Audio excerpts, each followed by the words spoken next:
When people would ask me how my real estate was performing, I would usually just point to the values. I'd look at the appreciation. I'd tell them, well, it's worth significantly more than what I paid.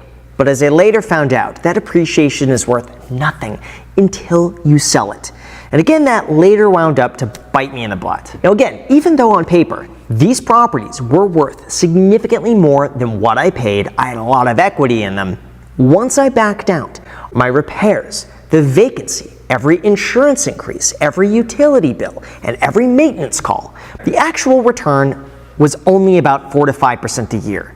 And at that point, when a treasury bill pays the exact same without any of the stress, without any of the work, without any of the illiquidity, without any of the tenant risk and liability, I have to ask myself, was that actually a good investment? Even with leverage, I would have made just as much money with the most basic of index funds when you account for all the time I spent managing phone calls, notices, negotiating with contractors, dealing with random stuff, property taxes, insurances. It just wasn't worth it. I was taking on basically a part-time job, except assuming all the liability for everything that could have gone wrong. That's why I took a very expensive lesson and I started selling. Now here's the thing, if you want to sell a property and get the highest price possible, you can't just stick a sign in the front yard and call it a day. Instead, you have to make that property appeal to the widest demographic possible to try to get the highest price.